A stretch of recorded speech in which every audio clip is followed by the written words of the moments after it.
Good morning, Bear family. I am here to prepare a message for a quick update following our MTSS meeting yesterday. I opted to make a video. I didn't want to put it in email because sometimes the tone of the message can be misinterpreted when you're reading compared to if you have an opportunity to see the person's face and you can get a sense of their emotions. I am so excited because yesterday by far was our absolute best MTSS meeting that we've had since we started this at the beginning of the school year. So blast off to you all that we are learning and growing, but we're still launching. So here are a few things that I noticed, and I wanted to just kind of bring back as reference to keep us focused on what it is that we're doing when we arrive for MTSS, and more importantly, the preparation that we have to do to ensure that the meetings are a success. The first thing is, whenever we're making a recommendation for a student, that is always included on this SID-1 form. This is what you provide to me, and we use it when we're having our PST meetings. As you continue to provide interventions for students, you will often notice that their Lexile increases, and that's something that you want to document, and you do want to record a change in Lexile and a change in scale scores. That information can be added to the notes section. I observed yesterday that some added it to the notes section, and in either cases, it was added to the back of the document. That is perfectly okay. Even if you get another SID-1 form and you staple it to this one, absolutely no problem, because this is where you're adding your updates for your information. Yesterday was solely connected to this document right here, and this is our SID-2 form. This is where you record the interventions that you're doing with the students, and these are the interventions that come from the meeting where we talk about who's coming and what is it that we need to do for them. After we identify from the PST what we're going to do for them, if we say math fluency, if we say fluency with reading, if we say comprehension, that's what's going to be recorded in this section that says intervention strategies and targeted.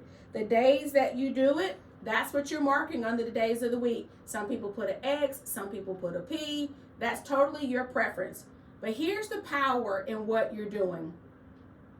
After you're doing the interventions with the students through the week, when it comes to this section that says ROI, that is return on instruction. Whatever goal we've set for the students, whatever we've identified as their target, if they have demonstrated success as you've been doing interventions for that week, when you come to the final column, ROI, when you're determining what they did, has it been beneficial this week? This is where you're going to put a plus or minus. Now that seems like a small trait, but when you're looking at this in totality, when you can see how many pluses they have, when you can see how many minuses that have, that gives us a collaborative view, a collective view on if what we're doing is working or not. Those pluses and minuses are going to determine whether we say continue because we don't have enough pluses, whether we say revise if we have a lot of minuses and that means what we're doing isn't working, or if we see more pluses than minuses, then we know we can say, hey, I think that this is working. I want to transfer them out of MTSS and they're ready just to be a part of what we're doing for Tier 1. So when you come to the meetings, if you bring in your STAR report and it shows that the student's Lexile has improved, that is great evidence. I want to say that again. If you bring in the STAR reports and you're talking to me and you're talking to the team about how the students have improved, and your reference is their Lexile was this, now their Lexile is that. But here's the thing, the intervention was about fluency. The Lexile is evidence of the interventions. So yes, that evidence is applicable because it gives us proof that the interventions are working. But when you're reporting for MTSS, we want to know if they were meeting that target for the intervention. That is, are they getting the words correct per minute and the accuracy that we set as a goal when they were doing interventions? Now, here's the other thing.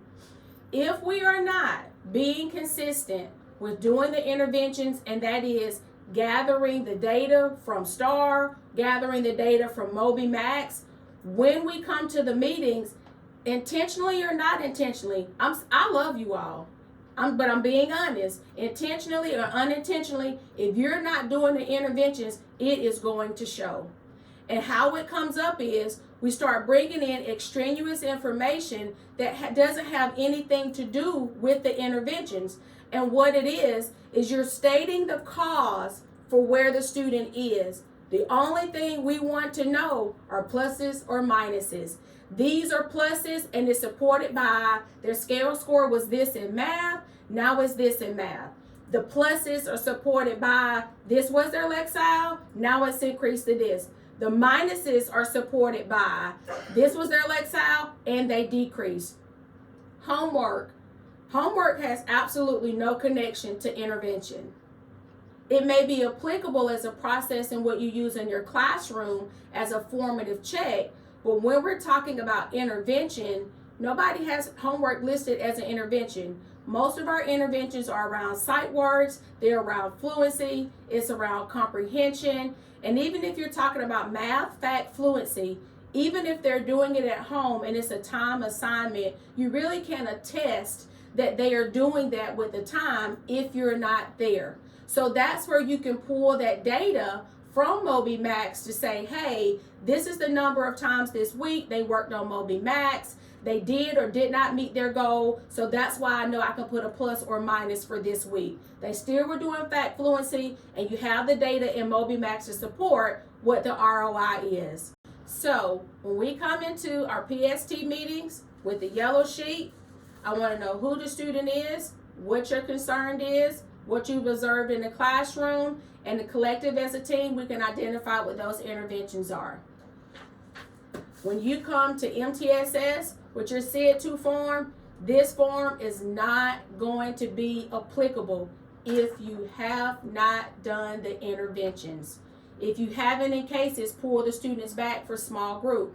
And here's the thing, this says intervention and strategies targeted. This is not about what you're doing that's related to the pacing guide. This is what do you know this student needs to support to fill in the gaps. And if that is not happening, my loves, you will not be able to have an authentic conversation around data when we come to those meetings. I know it seems like I'm pushing you, and guess what? I am launching you. I want you to be able to get out of the boat and not just walk, but I want you walking on water, and you can do it. Bear cares. I love you. Bye-bye.